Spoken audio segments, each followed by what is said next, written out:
نحمده ونصلي على رسوله الكريم اما بعد فاعوذ بالله من الشيطان الرجيم بسم الله الرحمن الرحيم رب اشرح لي صدري ويسر لي امري واحلل عقدة من لساني يفقهوا قولي ولا شيء اعظم بركة من هذا القرآن. کوئی چیز بھی اس قرآن سے زیادہ بابرکت نہیں، کوئی بھی چیز. فَإِنَّ كُلَّ خَيْرٍ وَنِعْمَةٍ وَزِيَادَةٍ دِينِيَّةٍ أَوْ دُنْيَوِيَّةٍ أَوْ أُخْرَوِيَّةٍ فَإِنَّهَا بِسَبَبِهِ وَأَثَرٌ عَنِ الْعَمَلِ بِهِ. فَإِنَّ كُلَّ خَيْرٍ، تو ہر خیر، ہر بھلائی، وَنِعْمَةٍ اور ہر نعمت، وَزِيَادَةٍ اور اضافہ، دِينِيَّةٍ دینی امور میں، وَدُنْيَوِيَّةٍ اور دنیاوی امور میں، وَأُخْرَوِيَّةٍ اور آخرت کے امور میں. فَإِنَّهَا بِسَبَبِهِ، تو بے شک وہ اسی قرآن کے سبب ہے، اسی قرآن کی وجہ سے ہے. وَأَثَرٌ عَنِ الْعَمَلِ بِهِ، اور اس پر عمل کرنے کا نتیجہ ہے. یعنی جو شخص بھی اس قرآن کو پکڑے گا، اس کی دین، دنیا، آخرت سب کچھ سنور جائے گی اور اس میں برکتیں ہی برکتیں ہوں گی. بعض مفسرین کہا کرتے تھے کہ ہم قرآن پڑھنے میں مشغول ہوئے تو ہمیں دنیا میں برکات اور خیرات نے ڈھانپ لیا، یعنی ہر طرح کی برکتیں آ گئیں. اللہ سبحانہ تعالیٰ فرماتے ہیں کتاب انزلناہ الیک مبارک، یہ ایک کتاب ہے جسے ہم نے آپ کی طرف نازل کیا ہے، بہت بابرکت ہے. تو جتنا زیادہ آپ اس کتاب کے قریب ہوں گے، اس قرآن سے اپنا تعلق قائم کریں گے، اسی حساب سے اتنا ہی آپ کی جان، آپ کے مال، آپ کے اہل اور آپ کے وقت میں برکت اترے گی. اس قرآن کی برکت سے وقت کی تنگی بھی ختم ہو جاتی ہے. جب سلف صالحین کے اوقات تنگ پڑ جاتے تھے تو وہ وقت میں برکت کا اثر لینے کے لیے قرآن پڑھنے کی طرف لپکتے تھے، یعنی برکت حاصل کرنے کے لیے قرآن پڑھا کرتے تھے. اس قرآن سے گھروں میں بھی برکتیں اترتی ہیں، کشادگی پیدا ہوتی ہے. ابو ہریرہ رضی اللہ عنہ کہا کرتے تھے بے شک قرآن پڑھنے کی وجہ سے گھر اپنے رہنے والوں کے لیے کشادہ ہو جاتا ہے، یعنی دلوں میں بھی وسعت ہو جاتی ہے اور ویسے بھی وسعت کا احساس ہوتا ہے. اس میں فرشتے حاضر ہوتے ہیں، شیاطین اس گھر کو چھوڑ دیتے ہیں اور اس کی خیر و برکت بڑھ جاتی ہے. گھروں میں رحمت اور سکینت نازل ہوتی ہے. رسول اللہ صلی اللہ علیہ وسلم نے فرمایا جو لوگ اللہ کے گھروں میں سے کسی گھر میں اللہ کی کتاب کی تلاوت کرتے ہیں اور آپس میں اس کی تعلیم و تدریس میں مصروف ہوتے ہیں تو ان پر سکینت نازل ہوتی ہے اور رحمت انہیں ڈھانپ لیتی ہے اور فرشتے ان کو گھیر لیتے ہیں اور اللہ ان کا ذکر اپنے پاس موجود فرشتوں میں کرتے ہیں. اس قرآن کی بدولت جسم اور روح کو شفا ملتی ہے. وَنُنَزِّلُ مِنَ الْقُرْآنِ مَا هُوَ شِفَاءٌ وَرَحْمَةٌ وَرَحْمَةٌ لِّلْمُؤْمِنِينَ وَلَا يَزِيدُ الظَّالِمِينَ إِلَّا خَسَارًا. اور ہم قرآن میں جو کچھ نازل کرتے ہیں، جو کچھ بھی کہیں سے بھی آپ پڑھیں، وہ مومنوں کے لیے تو شفا اور رحمت ہے، مگر یہ ظالموں کے خسارے ہی میں اضافہ کرتا ہے. ابن قیم رحمہ اللہ کہتے ہیں کہ دلوں اور جسموں کی بیماریوں میں سے کوئی بیماری ایسی نہیں جس کا علاج اور اس کے سبب کی رہنمائی کا ذریعہ قرآن میں موجود نہ ہو. یعنی تمام بیماریوں کے علاج کی طرف رہنمائی اس کتاب سے ملتی ہے.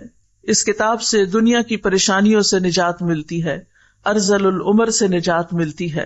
قرآن مجید میں جو آیات آتی ہیں ثم رددناہ اسفل سافلین الا الذین آمنوا، تو ابن عباس کہتے ہیں کہ اس کا مطلب یہ ہے کہ سوائے ان لوگوں کے جنہوں نے قرآن پڑھا، یعنی جو لوگ قرآن کے ساتھ اپنا تعلق قائم رکھیں گے وہ ارذل العمر سے بچا لیے جائیں گے.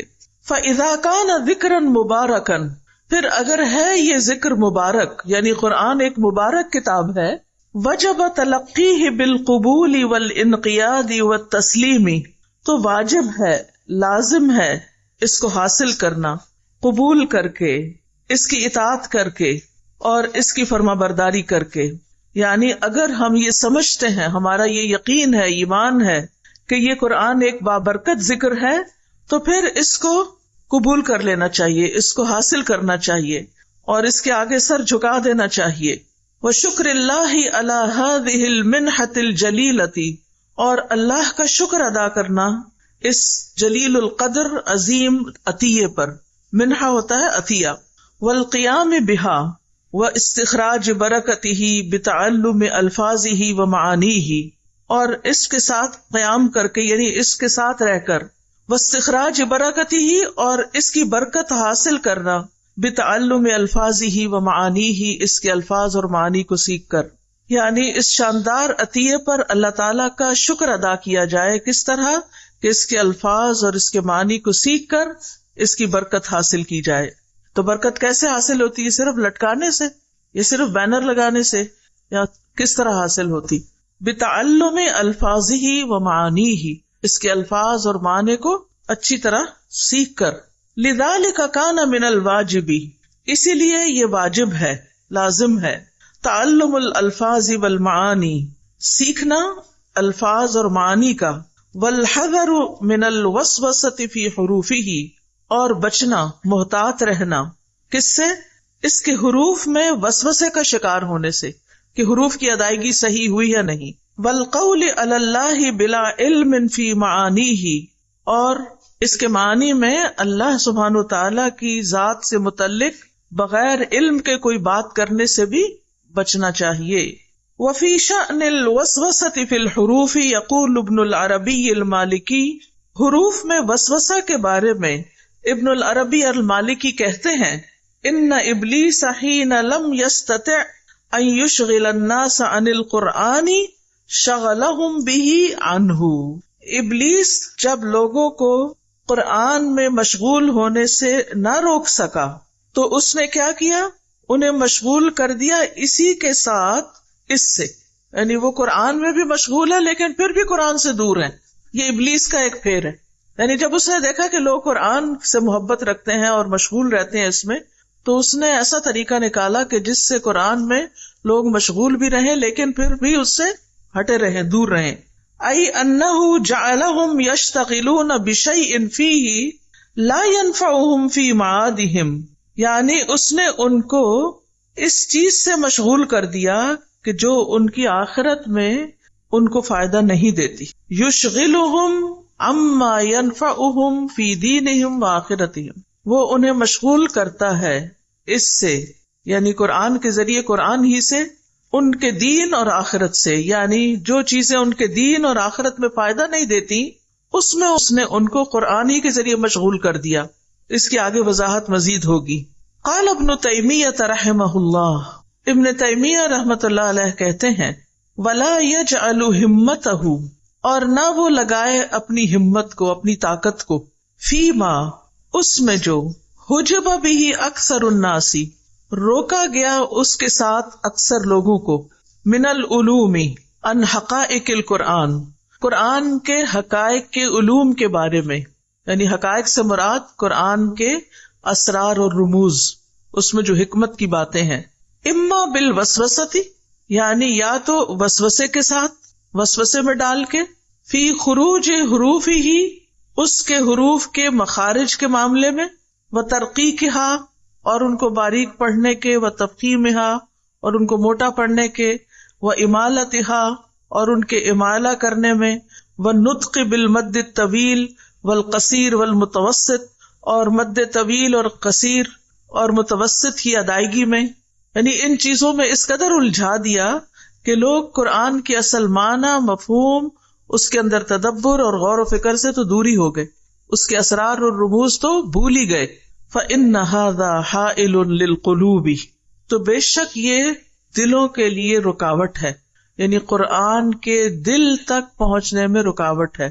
بہت زیادہ ان چیزوں کے اندر، تجوید کے قواعد کے اندر بہت زیادہ الجھنا اور بہت زیادہ وقت لگانا، اور پھر اتنا کہ اس میں ہر وقت وسوسے کا شکار رہنا کہ یہ حرف ٹھیک نہیں پڑا یا وہ حرف ٹھیک سے ادا نہیں ہوا، یا جب کسی کے سننا تو اس میں بھی صرف اس کی تجوید کی غلطیاں نکالنے پہ توجہ رکھنا جو ہے، یہ قرآن کو حلق تک تو رہنے دیتا ہے لیکن حلق سے نیچے نہیں اترنے دیتا، دل تک نہیں جانے دیتا، دل تک جانے میں رکاوٹ بن جاتا ہے.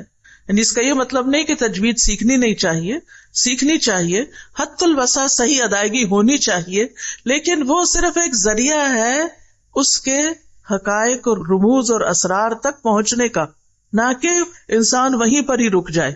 قاطع لہا عن فہم مراد الرب من کلامہ، وہ اس کو منقطع کرنے والا ہے، اس کو کاٹ دینے والا ہے، عن فہم سمجھ سے، مراد الرب رب کی مراد سے، من کلامہ اس کلام کے، یعنی وہ کلام جس کو وہ اتنی باریکی کے ساتھ پڑھ رہا ہے، رب اس سے کیا چاہتا ہے اس کی طرف تو توجہ ہی کوئی نہیں، اس کی طرف تو دھیان ہی نہیں، سارا دھیان اس طرف ہے کہ مد کی ادائیگی کیسے ہوئی، یا کس حرف کو کیسے پڑھا، ادغام کیا کہ نہیں کیا، غنہ کیا کہ نہیں کیا، یعنی قرات کی تحسین میں اتنا زیادہ وقت لگا دینا اور اتنی زیادہ اس میں توجہ رکھنا کہ اس سے آگے جانا ہی نہ، اس کے آگے اس کے معنی اور اس کی گہرائی میں اترنا ہی نہ.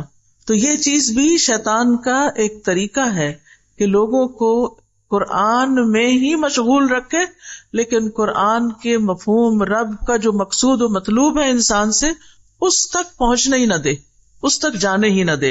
یعنی مطلب آپ کو سمجھ آ گیا ہوگا نا کہ تجوید میں اتنا زور دینا، مخارج وغیرہ کا اتنا دھیان رکھنا کہ قرآن پڑھتے ہوئے بھی اللہ کے کلام کو سمجھنے سے محروم رہنا. تو یہ چیز قرآن کو، اللہ کے کلام کو سمجھنے میں رکاوٹ بن جاتی ہے. وَالْحَذَرُ مِنَ الْقَوْلِ عَلَى اللَّهِ بِلَا عِلْمٍ، اور بچنا چاہیے، دوسری چیز ایک اور جس سے بچنا چاہیے وہ کیا ہے؟ اللہ پر بغیر علم کے بات کرنا. عن ابن عباس رضی اللہ عنہ، ابن عباس رضی اللہ عنہ کی روایت ہے، قال کہتے ہیں، قال رسول اللہ صلی اللہ علیہ وسلم، رسول اللہ صلی اللہ علیہ وسلم نے فرمایا، من قال فی القرآن بغیر علم فلیتبوأ مقعدہ من النار، جو شخص قرآن میں بغیر علم کے بات کرے اسے چاہیے کہ اپنا ٹھکانہ جہنم میں بنا لے. یعنی قرآن کو صحیح طور پر سمجھے بغیر صرف ظاہری الفاظ کا من مانا مفہوم نکالنا اور اللہ سبحانہ تعالیٰ سے وہ باتیں منسوب کر دینا جو اس نے فرمائی ہی نہیں، جو اس کا مطلب ہی نہیں، مقصد ہی نہیں، وہ باتیں اپنی طرف سے اپنی خواہشات کی بنا پر کہنا. فمن قال فی القرآن برأیہ، تو جس نے کچھ کہا قرآن میں اپنی رائے سے، فقد تکلف ما لا علم لہ بہ، تو تحقیق وہ تکلیف کرتا ہے اس چیز کی جس کا اس کو علم ہی نہیں. یعنی اپنی رائے سے بات کرتا ہے تو وہ ایسی چیز کی تکلیف کرتا ہے جس کا اس کو علم نہیں. وَسَلَكَ غَيْرَ مَا أُمِرَ بِهِ، اور وہ ایسے رستے پہ چل پڑتا ہے جس کا اس کو حکم نہیں دیا گیا. فَلَوْ أَنَّهُ أَصَابَ الْمَعْنَى، پھر اگر وہ معنی تک پہنچ ہی جاتا ہے، فی نفس الامر، اس معاملے میں، لَكَانَ قَدْ أَخْطَأَ، تو بھی اس نے غلطی کی. یعنی اگرچہ وہ درست معنی تک بھی پہنچ جاتا ہے پھر بھی غلط طریقہ ہے یہ. لِأَنَّهُ لَمْ يَأْتِ الْأَمْرَ مِنْ بَابِهِ، کیونکہ وہ معاملے کو اس کے اصل دروازے سے نہیں آیا. کمن، یہ اس شخص کی طرح ہے، حکم بین الناس، جس نے لوگوں کے درمیان فیصلہ کیا، علی جہل، جہالت کے ساتھ، فہو فی النار، تو وہ آگ میں ہے. وَإِنْ وَافَقَ حُکْمُهُ الصَّوَابَ، خواہ اس کا فیصلہ درست ہی تھا، فی نفس الامر، اس معاملے میں، لیکن یکون اخف جرما ممن اخطأ واللہ عالم، لیکن اس کا جرم خفیف ہوگا، ہلکا ہوگا اس سے جس نے خطا کی، یعنی ٹوٹل غلطی کی. واللہ عالم، اور اللہ زیادہ جانتا ہے. ان عبداللہ بن مرہ ان ابی معمر قال، عبداللہ بن مرہ ابو معمر سے روایت کرتے ہیں، کہتے ہیں، قال ابو بکر الصدیق، ابو بکر صدیق رضی اللہ عنہ کہتے ہیں، ای ارض تقلنی، کون سی زمین مجھے اٹھائے گی، حتی اذا اقلت سحابا ثقالا ہوتا، تو اقلہ کا معنی اٹھانا، یعنی ہوا بادلوں کو جب اٹھا لیتی، پانی اٹھا لیتی، تو کون سی زمین مجھے اٹھائے گی. وَأَيُّ سَمَاءٍ تُظِلُّنِي، اور کون سا آسمان مجھے سایہ دے گا. اِذَا قُلْتُ فِي كِتَابِ اللَّهِ مَا لَمْ أَعْلَمْ، اگر میں کہوں کتاب اللہ میں وہ جو میں جانتا ہی نہیں، یعنی بغیر علم کے کتاب اللہ کو بیان کرنے لگوں تو پھر میرا حشر کیا ہوگا. ان ابن ابی ملیکہ، ابن ابی ملیکہ سے روایت ہے، ان ابن عباس سئل عن آیت، کہ ابن عباس سے ایک آیت کے بارے میں سوال کیا گیا. لو سئل عنہا بعضکم، اگر تم میں سے کسی سے ایسا سوال کیا جاتا، لقال فیہا، تو ضرور کچھ کہہ دیتا، کوئی نہ کوئی مطلب بیان کر دیتا. فابا ان یقول فیہا، تو انہوں نے اس کے بارے میں کچھ کہنے سے انکار کر دیا. ان ابن ابی ملیکہ، قال سأل رجل ابن عباس، ابن ابی ملیکہ کہتے ہیں کہ ابن عباس سے ایک شخص نے سوال کیا ان یعنی اس آیت کے بارے میں، فی یوم کان مقدارہ 1000 سنۃ مما تعدون، کہ ایک دن میں جس کی مقدار 1000 سال کے برابر ہے جو تم شمار کرتے ہو. فقال له ابن عباس فما، تو ابن عباس نے جواب دینے کی بجائے کہا تو کیا خیال ہے تمہارا، یوم کان مقدارہ 50,000 سنۃ، وہ دن جس کی مقدار 50,000 سال کے برابر ہے، یعنی پھر اس دن کے بارے میں تم کیا کہتے ہو. فقال الرجل، تو آدمی کچھ شرمندہ ہو کے کہنے لگا، انما سألتک لتحدثنی، میں نے تو آپ سے اس لیے پوچھا ہے کہ آپ مجھے کچھ بتائیں. فقال ابن عباس، ابن عباس نے کہا، ہما یومانی، یہ 2 دن ہیں، ذکرہم اللہ فی کتابہ، جن کا اللہ نے اپنی کتاب میں ذکر کیا ہے، اللہ اعلم بہما، اللہ ہی ان کے بارے میں خوب جانتا ہے، یعنی میں نہیں جانتا کہ ان سے اصل مراد کیا ہے، اللہ ہی کو پتا ہے. فکرہ، تو انہوں نے ناپسند کیا، ان یقول فی کتاب اللہ ما لا یعلم، کہ وہ اللہ کی کتاب میں ایسی بات کہیں جو وہ جانتے نہیں. وقال اللیث عن یحیی بن سعید عن سعید بن المسیب، اور لیث کہتے ہیں یحیی بن سعید سے اور وہ سعید بن مسیب سے، انہ کان لا یتکلم الا فی المعلوم من القرآن، کہ سعید بن مسیب جو تھے قرآن میں صرف اسی چیز کے بارے میں بات کرتے تھے جس کا ان کو علم ہوتا تھا. حالانکہ کتنے بڑے تابعی تھے، کتنا زیادہ علم تھا ان کے پاس، لیکن قرآن میں اپنی طرف سے کوئی مفہوم بیان نہیں کرتے تھے، اپنی طرف سے کوئی بات نہیں کہتے تھے، جس کا علم ہوتا صرف اتنا ہی بتاتے، اس سے آگے نہیں. وقال ابن شوذب، ابن شوذب کہتے ہیں حدثنی یزید ابن ابی یزید، مجھ سے یزید بن ابی یزید نے بیان کیا، قال کننا نسأل سعید بن المسیب عن الحلال والحرام، کہ ہم سعید بن مسیب سے حلال حرام کے بارے میں پوچھتے تھے، سوال کرتے تھے. وکان اعلم الناس، اور وہ لوگوں میں سب سے زیادہ علم رکھتے تھے. فاذا سألناه عن تفسیر آیت من القرآن، پھر جب ہم آپ سے قرآن کی کسی آیت کی تفسیر پوچھتے، سکت، چپ ہو جاتے، کأن لم یسمع، گویا کہ انہوں نے سنا ہی نہیں، یعنی اگر علم نہیں ہوتا تھا تو سنی انسنی کر دیتے تھے، جواب بھی نہیں دیتے تھے.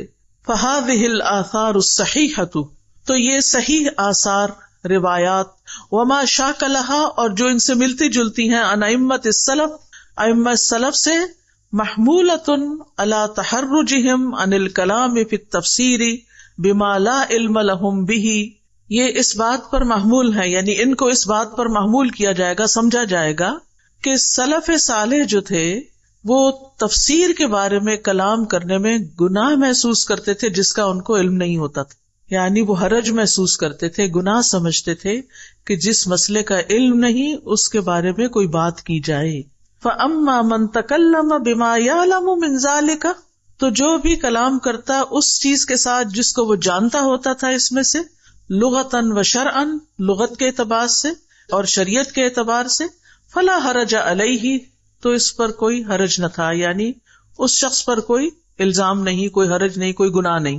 وَلِهَذَا رُوِيَ عَنْ هَؤُلَاءِ وَغَيْرِهِمْ أَقْوَالٌ فِي التَّفْسِيرِ وَلَا مُنَافَاتٌ، اسی لیے ان لوگوں سے اور ان کے علاوہ سے تفسیر میں متعدد اقوال منقول ہوئے ہیں اور ان میں کوئی تعارض بھی نہیں، منافات، ایک دوسرے کی نفی نہیں کرتے، حالانکہ ہر ایک کی رائے الگ بھی ہوتی ہے یا معنی الگ بھی بیان کیا ہوتا ہے، لیکن پھر بھی وہ الگ الگ بیان کرنے کے باوجود ان میں کوئی تعارض نہیں ہوتا، یعنی وہ سارے معنی اس سے نکلتے ہوتے ہیں. یعنی اتنی احتیاط کا مطلب یہ نہیں کہ انہوں نے قرآن کا علم حاصل ہی نہیں کیا یا اس کے اندر کوئی معنی بیان ہی نہیں کیا، ہاں جو جانتے ہوتے تھے وہ ضرور بیان کرتے تھے اور اس میں محنت کرتے تھے. لِأَنَّهُمْ تَكَلَّمُوا فِي مَا عَلِمُوهُ، کیونکہ انہوں نے کلام کیا اس کے بارے میں جس کو انہوں نے جانا، جو وہ جانتے تھے. وَسَكَتُوا عَمَّا جَهِلُوهُ، اور وہ خاموش رہے جس کے بارے میں وہ جانتے نہیں تھے، لا علم تھے. وَهَذَا هُوَ الْوَاجِبُ، اور یہی واجب ہے، عَلَى كُلِّ أَحَدٍ، ہر ایک پر، سب کو ایسا ہی کرنا چاہیے. کیا؟ جو معلوم ہے وہ بیان کر دیا جائے اور جو معلوم نہیں اس پر خاموشی اختیار کی جائے. فَإِنَّهُ كَمَا يَجِبُ السُّكُوتُ عَمَّا لَا عِلْمَ لَهُ بِهِ فَكَذَلِكَ يَجِبُ الْقَوْلُ فِي مَا سُئِلَ عَنْهُ مِمَّا يَعْلَمُهُ. تو جس طرح واجب ہے سکوت اختیار کرنا، خاموشی اختیار کرنا اس چیز کے بارے میں جس کا انسان کو علم نہ ہو، اسی طرح فَكَذَلِكَ يَجِبُ اتنا ہی واجب ہے انسان پر القول بات کرنا فیما سئل عنہ جس کے بارے میں اس سے سوال کیا جائے، مما یعلمہ اس میں سے جس کو وہ جانتا ہے، یعنی جس کے پاس علم ہے اور وہ جانتا ہے، معنی جانتا ہے، مفہوم جانتا ہے، تو اس پر اتنا ہی ضروری ہے کہ پھر اس علم کو آگے بیان کر دے، علم کو چھپائے نہیں۔ لقولہ تعالی اللہ تعالیٰ کے اس فرمان کے مطابق لَتُبَيِّنُنَّهُ لِلنَّاسِ وَلَا تَكْتُمُونَهُ کہ تم اس کو ضرور لوگوں کے لیے بیان کرو گے اور اس کو چھپاؤ گے نہیں۔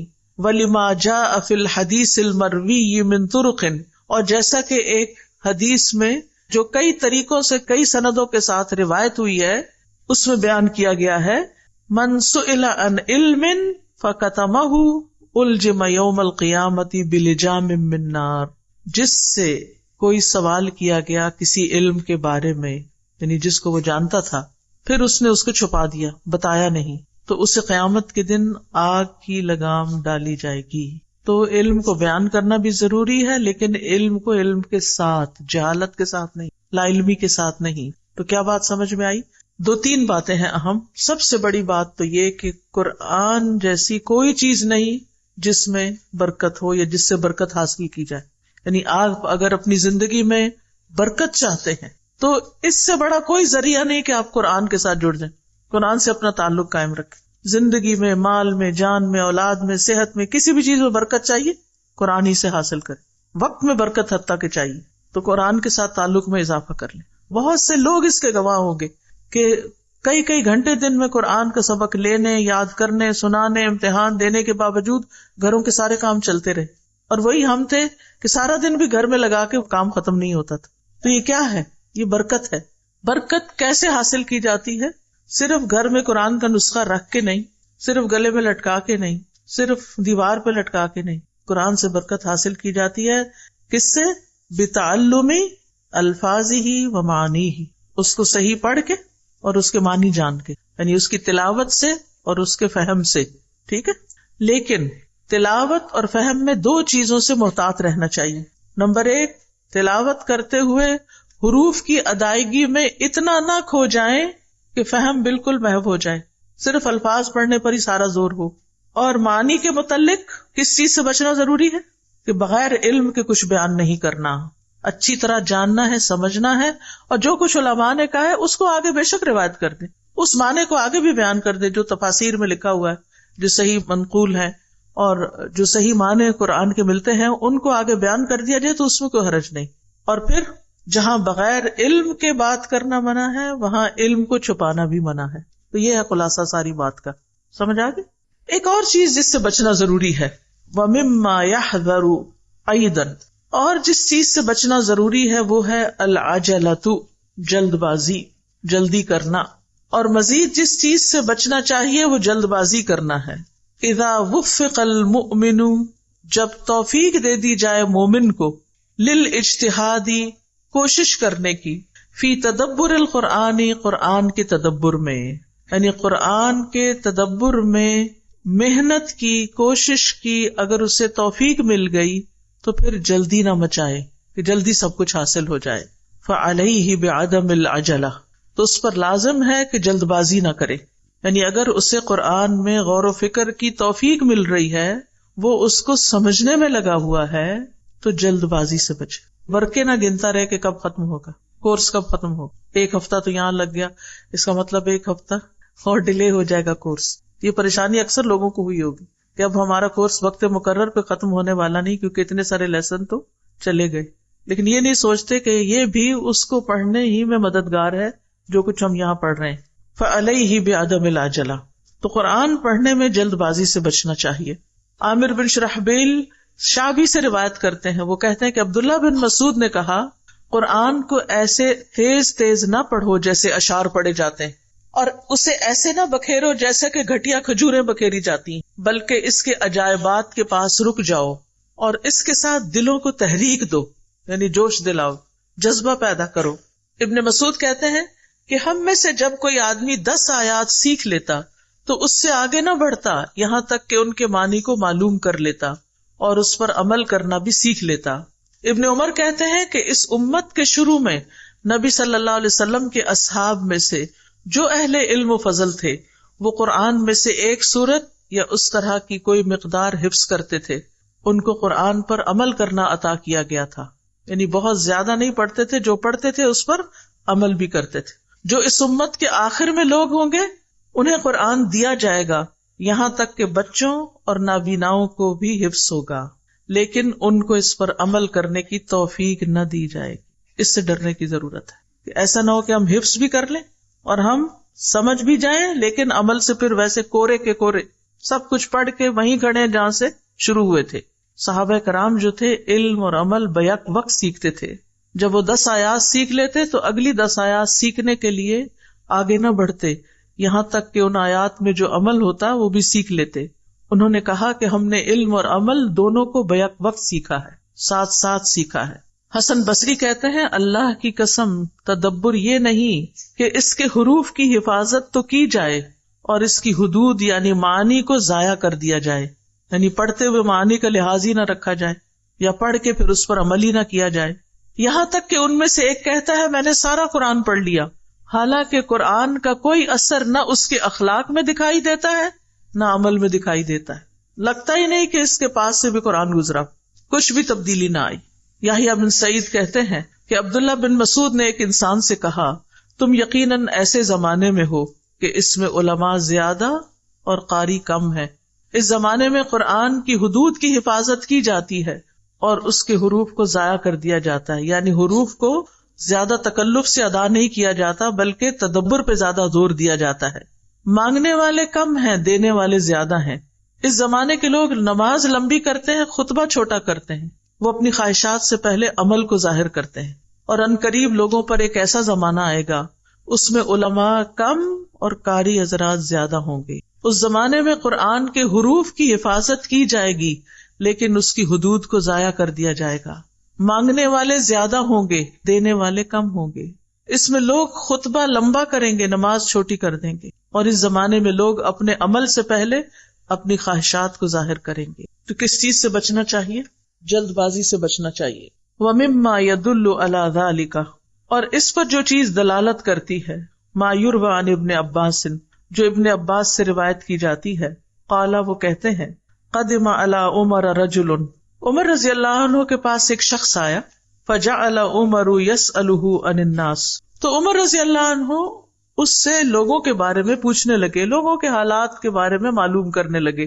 فقال یا امیر المؤمنین، وہ شخص کہنے لگا اے امیر المؤمنین، قد قرأ القرآن منہم کذا و کذا، کہ ان میں سے ایسے اور ایسے نے قرآن پڑھ لیا ہے، یعنی بہت لوگوں نے قرآن پڑھ لیا ہے، اتنے لوگ قرآن پڑھ چکے ہیں.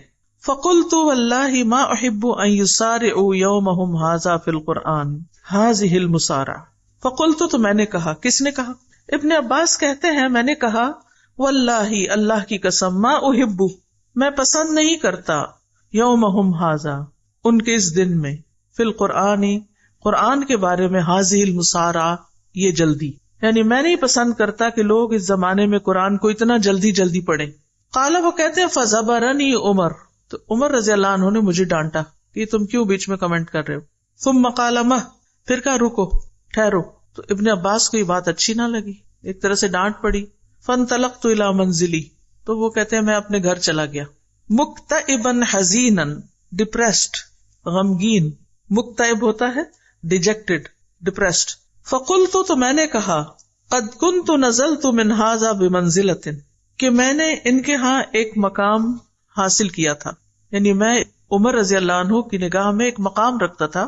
ولا ارانی الا قد سقطت من نفسه، اور مجھے لگتا ہے کہ میں ان کی نگاہوں میں گر گیا ہوں، یعنی انہوں نے جو مجھے ڈانٹا اس کا مطلب یہ ہے کہ اب میرا ان کے سامنے کوئی مقام نہیں رہا. فاستجعت علی فراشی، تو میں آ کے بستر سے لگ گیا، آ کے لیٹ گیا. حتی عادنی نسوۃ اہلی، یہاں تک کہ میرے گھر کی خواتین نے میری عیادت کی، یعنی حال چال پوچھا کہ خیریت تو ہے. وما بھی وجعن، اور مجھے کوئی تکلیف بھی نہیں تھی، یعنی کوئی جسمانی تکلیف نہیں تھی، درد نہیں تھا. فبینا انا علی ذلک، تو اسی دوران، اسی حال میں پڑا ہوا تھا. قیل لی اجب امیر المومنین، مجھے کہا گیا امیر المومنین کی بات سنو، حضرت عمر کی بات سنو. فخرجت، تو میں نکلا. اب یہاں پر آپ دیکھیے انہوں نے یہ نہیں کہا کہ میں نہیں سنتا، بہت ہوگی میرے ساتھ، نہیں، امیر کی اطاعت لازم ہے. فاذا هو قائم علی الباب ينتظرنی، تو وہ دروازے پہ کھڑے میرا انتظار کر رہے تھے. فاخذ بیدی، تو انہوں نے میرا ہاتھ پکڑ لیا. ثم خلا بی، پھر مجھے ایک طرف لے گئے، یعنی خالی کیا، یعنی گھر والوں سے الگ کر کے بات کی. فقال، کہنے لگے، ما الذی کرہتا، تمہیں کیا چیز ناپسند آئی تھی؟ مما قال الرجل آنفا، یہ شخص نے جو بات کی تھی اس میں ایسی کون سی ناپسندیدگی کی بات تھی؟ قلت یا امیر المومنین، میں نے کہا اے امیر المومنین، ان کنت اسأت، اگر تو میں نے برا کیا ہے، فانی استغفر اللہ، تو میں اللہ سے بخشش مانگتا ہوں، واتوب الیہ، اور اس کی طرف توبہ کرتا ہوں، رجوع کرتا ہوں، پلٹتا ہوں، وانزل حیث احببت، اور میں وہی کروں گا جو آپ کو پسند ہے. قال لتخبرنی، یعنی کہ تمہیں ضرور مجھے بتانا ہوگا جو تم سوچ رہے ہو. یعنی ادب دیکھیے، اخلاق دیکھیے، باہمی معاملات دیکھیے، ڈانٹ کے باوجود، اختلاف کے باوجود کیسا اخلاق ہے، کس طرح بات کر رہے ہیں.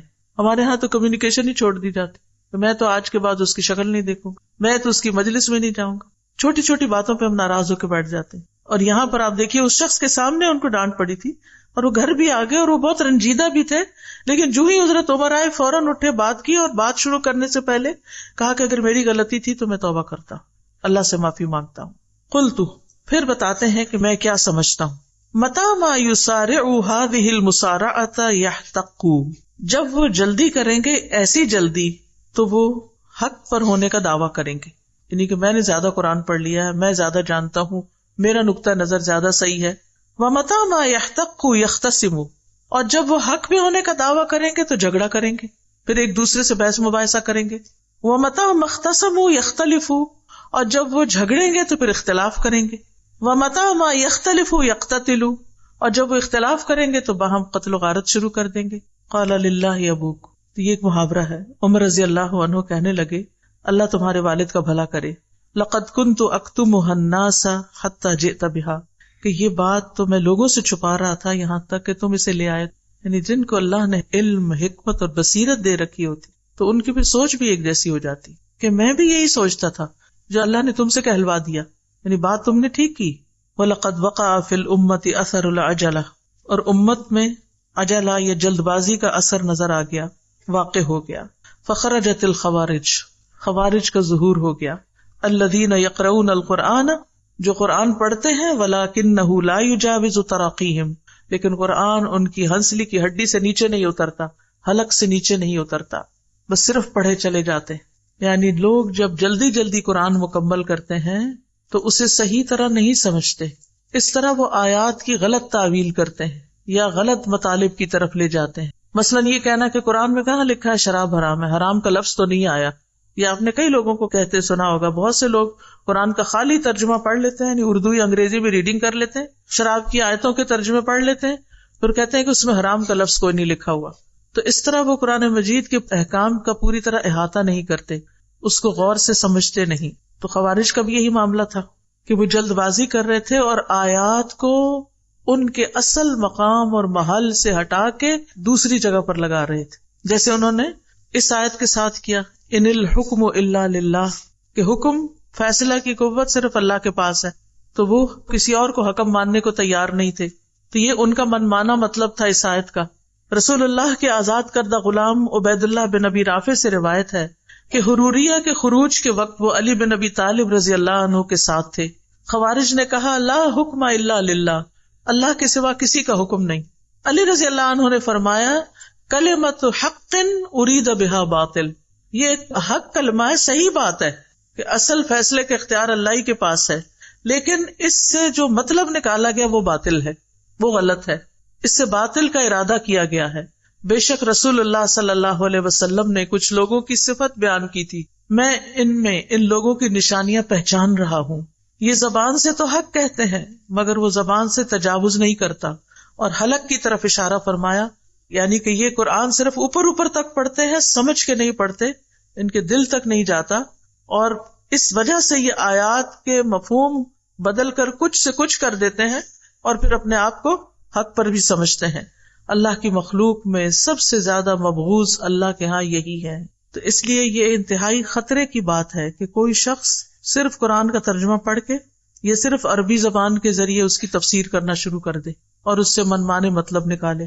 قرآن کی تفسیر خود قرآن بھی کرتا ہے. قرآن کی تفسیر نبی صلی اللہ علیہ وسلم نے کی، لِتُبَيِّنَ لِلنَّاسِ مَا نُزِّلَ إِلَيْهِمْ، تاکہ آپ بیان کریں لوگوں کے لیے جو ان کی طرف اتارا گیا. تو جب تک صحیح احادیث کی طرف رجوع نہ کیا جائے ان آیات سے متعلق تو بات پوری طرح سمجھ نہیں آتی، اپنے اصل کانٹیکسٹ میں نہیں آتی. کیونکہ قرآن پر عمل کرنا کس نے سکھایا؟ نبی صلی اللہ علیہ وسلم نے سکھایا. اور پھر اس کے بعد یہ ہے کہ صحابہ نے اس پر عمل کیا تو اقوال صحابہ اور پھر تابعین اور تبع تابعین جو امت کے علماء ہیں انہوں نے کس طرح ان آیات کو سمجھا. اس لیے انتہائی ضروری ہے یہ دیکھنا کہ آپ کس سے قرآن سیکھ رہے ہیں. بہت سے لوگ قرآن پڑھنے پڑھانے کا دعویٰ کرتے ہیں لیکن اصل منہج سے ہٹ جاتے ہیں. وہ قرآن کی منمانی تفسیریں کرنے لگتے ہیں، منمانی تعویلیں کرنے لگتے ہیں، اور بہت سے متفق علیہ مسائل ایسے ہیں کہ جن کا وہ سراسر انکار کر دیتے ہیں. ابھی ریسنٹلی مجھ سے کسی نے کہا کہ میں نے فلاں اسپیکر کو سنا ہے، وہ کہتا ہے کہ میں نہیں مانتا کہ نبی صلی اللہ علیہ وسلم پر جادو ہوا تھا، میں نے اس کی تحقیق کر لی. اور یعنی کہ ان صورتوں کو چھوڑ کر جن میں نبی صلی اللہ علیہ وسلم کو یہ پڑھنے کا حکم دیا گیا، یعنی قل اعوذ برب الفلق، اور اس کا جو صحیح معنی احادیث کی روشنی میں آتا ہے، اور صحیح احادیث کو چھوڑ کر صرف ادھر ادھر کی باتوں کو لے کر تحقیق کے نام پر یہ دعوے کرنا اور ایسے مسائل بیان کرنا کہ جو حق سے ہٹے ہوئے ہیں، تو ان چیزوں میں بہت محتاط رہنے کی ضرورت ہے، بہت خبردار رہنے کی ضرورت ہے. تو کس کس چیز سے بچنا چاہیے؟ منمانے مطلب نکالنے سے، بغیر علم کے بات کرنے سے، اور جلد بازی سے. مجھے نا استاذہ یہ سب پڑھ کے اس طرح لگ رہا تھا کہ ہم لوگوں نے نا قرآن کو سپلٹ کر گروپس بن گئے ہیں. کچھ جو حفظ کر رہے ہیں وہ اسی میں اپنی ایکسپرٹیز آگے لے کے جا رہے ہیں، جو الفاظ اور معنی کو دیکھ رہے ہیں وہ انہی کے اندر ایفرٹ، اور وہ جو ہم نے کل ایک میوچل چیز کہ حفظ بھی ہو، معنی بھی ہو، تفسیر بھی ہو، وہ سب چیزیں نہیں. اس وجہ سے ہم لیک کر رہے ہیں کہ جو حافظ ہیں ان کو مطلب نہیں پتا وہ کیا پڑھ رہے، اور جو مطلب جانتے ہیں ان کو حفظ نہیں، ان کو حروف کی ادائیگی بھی آتی ہو. امام ابن تیمیہ رحمہ اللہ کا ہم نے قول دیکھا ہے کہ جن علوم کو سیکھنے سے لوگوں کو روکا گیا ہے، اور آگے پھر علم تجوید کی بات ہوئی، اس کو تھوڑا سا ایکسپلین کر دیں کہ علوم سے روکا گیا، سے کون سے ہو؟ علوم کون سے روکے گئے ہیں؟ علوم سے تو نہیں روکا گیا، کہیں کہا گیا. یہاں پہ لکھا ہے وہ اپنے عزم اور ہمت کو قرآن کے حقائق سے متعلق ان علوم میں نہ لگائے جن سے اکثر لوگوں کو روکا گیا. نہیں، من العلوم ان حقائق القرآن، ٹھیک ہے، یہ پیج 34 پر. ولا یجعل ہمتہ، اور نہ وہ لگائے اپنی ہمت کو فی ما حجب بہ، اس چیز میں کہ روکا گیا، بہ اس کے ذریعے، اکثر الناس اکثر لوگوں کو، من العلوم ان حقائق القرآن، قرآن کے حقائق کے علوم کے بارے میں، یعنی ان علوم میں بہت وقت نہ لگائے کہ جن میں جانے کی وجہ سے انسان قرآن میں غور و فکر اور تدبر سے محروم ہو جاتا ہے. یہ مطلب ہے. اب دیکھیے بعض مدارس کا حال یہ ہے کہ اس میں فقہ، اصول الفقہ، تجوید، حفظ، گرامر، نحو، صرف، بے شمار علوم سال ہا سال پڑھائے جاتے ہیں، لیکن جب قرآن پڑھنے کی باری آتی ہے تو چند صورتیں، بعض اوقات ایک سال کے اندر چند صورتیں بس پڑھا دی جاتی. اور یہ حقیقت میں ہو رہا ہے، یعنی میں کوئی خیالی بات نہیں کر رہی. اور کہا کیا جاتا ہے کہ اس سے قرآن فہمی میں آسانی ہوتی ہے، لیکن ان چیزوں میں مشغولیت نے لوگوں کو قرآن سمجھنے سے دور کر دیا ہے. اب سمجھ آئی؟ اور یہ بات امام ابن تیمیہ نے کئی سو سال پہلے کہی تھی، اور اس وقت بھی یہ ہو رہا تھا. مجھے جو بات سمجھ آئی ہے اس سے یہ جیسے قرآن کے حروف کی گنتی، قرآن کے رکوعات کی گنتی، اور اسی طرح کی چیزیں گن کے وہ لوگ بات کرتے رہتے ہیں، جس کا مجھے تو نہیں لگتا کہ قرآن پڑھنے والے کو کوئی فائدہ ہوتا ہے. جی، ان علوم سے بھی منع کیا گیا ہے کہ ان میں انسان وقت لگائے کہ حروف کو نمبر دے دیے گئے. اب جد، حوض، ہتی وغیرہ کو مثلا الف کا 1 نمبر ہے، با کے 2، اور ہر حرف کے پھر کیا ہے کہ کوئی آیت لے لیتے ہیں اور ہر حرف کے نیچے نمبر لگاتے رہتے ہیں، اور پھر ان کے نمبروں کو جمع کر کے کوئی تعویذ بناتے ہیں. اور بعض اوقات یہ ہے کہ یہ کہتے ہیں کہ بسم اللہ کے 19 حروف ہیں، اور پھر اس صورت میں اتنی دفعہ یہ حرف آئے ہیں، اور گنتی کر کے ایسی شماریات میں الجھایا ہوا ہے لوگوں کو، اور لوگ اسی پر خوش ہیں. قرآن اس لیے تو نہیں آیا. السلام علیکم. وعلیکم السلام. اب یہ پیج نمبر 35 ہے. اب اس میں لکھا ہوا ہے کہ جس کا اس کو علم نہیں اور ایسے راستے پر چلتا ہے جس کا اس کو حکم نہیں دیا گیا، اگرچہ وہ درست مانا پا بھی لے پھر بھی اس نے غلطی۔ اس کا مطلب یہ ہے کہ بغیر علم کے اگر کوئی بات کرتا ہے اور وہ بات ٹھیک بھی ہوتی ہے تو پھر بھی ایک طرح کی غلطی ہی ہے، یعنی چاہے وہ صحیح جگہ پہنچا لیکن طریقہ اس کا غلط تھا۔ اب نیکسٹ لاسٹ لائن میں ہے نا کہ اور یہ کام درست نہج میں نہیں کیا گیا، جیسا کہ وہ آدمی جو لوگوں کے درمیان جہالت کے ساتھ فیصلہ کرے گا وہ جہنم۔ جی قاضی کے بارے میں ہے نا، یہ تو قاضی کے بارے میں۔ السلام علیکم۔ وعلیکم السلام۔ یہ جو بات کی گئی کہ جو سوال کیا جائے اگر معلوم ہے تو لازماً جواب دیا جائے اور اگر معلوم نہیں تو خاموشی اختیار کر لی جائے، تو یہ مسلمان جہاں پہ ہمارا معاشرہ ہے ان میں تو ٹھیک ہے، کیونکہ ایک مسلمان سے سوال کرتا ہے تو نہیں معلوم تو خاموشی اختیار کر لی جائے، لیکن اگر جہاں غیر مسلم کی بات آ جائے، کچھ غیر مسلم لوگ ہم سے سوال کریں کہ آپ کی قرآن میں یہ چیز ہے اور اس کا کیا مطلب ہے، یہی تو وہاں پہ اگر ہم کہتے ہیں کہ ہمیں زیادہ صحیح معلوم نہیں اور ہم نہیں جواب دیتے تو پھر وہ کہتے ہیں آپ اپنے مذہب کی اندھا دھند تقلید کر رہے ہیں، آپ کو خود معلوم نہیں، آپ ہمیں کیا بتائیں گے۔ تو وہ ٹھیک کہتے ہیں نا، اس کا مطلب یہ کہ ان کی غلط رہنمائی کی جائے صرف یہ ثابت کرنے کے لیے کہ ہم اپنے دین کو جانتے ہیں، حالانکہ جانتے نہیں کہنا چاہیے، کیونکہ اگر ہم کوئی غلط بات کریں گے وہ کسی اور سے بھی وہی سوال کریں گے اور وہ ان کو کچھ اور بتائے گا، تو اس سے ڈرنا نہیں چاہیے، ٹھیک ہے نا۔ یعنی اتنا کانفیڈینس انسان کے اندر ہونا چاہیے اور انسانوں کا خوف نہیں ہونا چاہیے کہ کوئی میرے بارے میں کیا کہے گا۔ اللہ نے اس کو ہدایت دینی ہے، ہر ایک کی ہدایت کا ذمہ ہمارے اوپر تھوڑی ہے، ہم تو اسی کے مکلف ہیں جو ہم جانتے ہیں۔ اور پھر ایسے جو چیلنجز ہوتے ہیں ان کا حل یہ ہے کہ پھر ہم وہ علم حاصل کریں، جو سوال انہوں نے کیا اس کا جواب تلاش کریں، یا ان سے کہیں کہ میں جواب تلاش کر لوں، اہل علم سے پوچھ لوں۔ اور یہ ہر علم میں ہوتا ہے، یہ صرف دین کے معاملے میں نہیں، اور یہ غلط دلیل ہے کہ عوام سے بڑے بڑے علمی مسائل پوچھے جائیں۔ ان کو آپ یہ بھی کہہ سکتے ہیں کہ میں تو ایک عام شخص ہوں، اس طرح کے سوال جو ہے ان کا جواب علماء کے پاس ہوتا ہے، میں عالم نہیں ہوں، میں بے شمار دفعہ میں یہ جملہ کہہ چکی ہوں، میں عالم نہیں ہوں، مجھے نہیں معلوم، آپ کسی عالم سے رجوع کریں۔ تو اس میں کیا حرج ہے؟ ہو سکتا ہے کوئی سوچے پھر آپ کیوں پڑھاتی ہیں، اگر آپ عالم نہیں ہیں تو پھر کیوں پڑھاتی؟ جتنا مجھے آتا ہے وہ میں آگے پہنچا رہی ہوں اور اسی کی میں مکلف ہوں۔ ساتھ یہ کلیئر کر دیں کہ تجوید کس حد تک سیکھنی اور پڑھنی جائز ہے؟ جب تک آپ کا قرآن پڑھنا ٹھیک ہو جائے آپ سیکھتے جائیں، لیکن ساری زندگی یہ وہی نہ سیکھتے جائیں، اس کے ساتھ ساتھ فہم کو بھی جاری رکھے، کیونکہ بعض لوگ تجوید سیکھنا جب شروع کرتے ہیں تو معنی کو بالکل ہی اگنور کر دیتے ہیں، صرف اسی کے پیچھے دن رات لگائے رکھتے ہیں۔ تو بیلنس رکھیں، دونوں رکھیں۔ یہ تو ہو کہ معنی سمجھ میں آئے اور اس وجہ سے غلطی کا اہتمام نہ ہو تو پھر تجوید سیکھنا چاہیے۔ تجوید تو ہر حال میں سیکھنی چاہیے، یعنی قرآن کو درست پڑھنا تو ضروری ہے، لیکن اس کے پیچھے اتنا نہ لگ جائیں کہ وسوسوں کا شکار ہو جائیں۔ بعض لوگ تو قرآن ہی نہیں پڑھتے، کہتے تو غلط ہے، میں تو پڑھنا ہی نہیں، مجھے صحیح نہیں آتا، وہ اتنے شکوک کا شکار ہو جاتے ہیں، اور بعض اس کے معنی سے بالکل لابلد ہو جاتے ہیں۔ تو اس میں اعتدال کی ضرورت ہے۔ سادہ دو باتیں واضح کرنا چاہ رہی کہ جی ہم جو کورسز کراتے ہیں وہ قرآن سمجھنے کے اعتبار سے جس وقت ہم برانچز میں کورسز کرا رہے ہوتے ہیں تو وہ 1.5-2 سال کا کورس بعض اوقات اجلت کا بھی شکار ہو جاتا ہے کہ اسٹوڈینٹس اس کو کوپ نہیں کر پا رہے ہوتے، تو کیا یہ قرآن میں جلدی تو نہیں؟ تو وہ کوئی اور کورس جوائن کر لیں جو نہیں کوپ کر پاتے، تاکہ وہ اور سلو پڑھیں، یعنی سب کی جو سمجھ ہے وہ ایک جیسی نہیں ہوتی۔ ٹھیک ہے، اور جس وقت ہم اپنی ڈسکشنز کرا رہے ہوتے ہیں اور اصول نکلوا رہے ہوتے ہیں اسٹوڈینٹس کے ساتھ، تو یہ چیز پھر رائے سے بات کرنے میں تو نہیں آتی؟ اگر وہ اسی کے اندر سے بات نکالے گی، جیسے ابھی میں نے اب بات کرنے کے بعد خلاصہ کیا ہے نا، تو یہ خلاصہ کیا تھا؟ انہی الفاظ سے تھا جو اس کے اندر موجود ہیں، تو ٹیکسٹ کے قریب رہیں۔ ملخص المسألۃ الثانیۃ، دوسرے مسئلے کا خلاصہ، لما کان من الواجب الایمان بالقرآن یسر اللہ علی خلقہ تناولہ لفظا و معنی، جب قرآن پر ایمان لانا واجب ہے تو اللہ نے اپنی مخلوق پر، اپنے بندوں پر اس کو حاصل کرنا آسان کر دیا ہے لفظ اور معنی کے اعتبار سے، یعنی اس کا پڑھنا بھی اور اس کو سمجھنا بھی آسان کر دیا ہے۔ والنبی صلی اللہ علیہ وسلم یسر علیہ تلقی القرآن لفظا و معنی، اور نبی صلی اللہ علیہ وسلم پر آسان کر دیا گیا تھا قرآن کو لفظ اور معنی کے اعتبار سے حاصل کرنا، یعنی قرآن کا لینا، ان علینا جمعہ و قرآن فاذا قرأناہ فاتبع قرآن ثم ان علینا بیانہ، ان آیات کی طرف ریفر کر رہے ہیں یہاں پر، ٹھیک ہے۔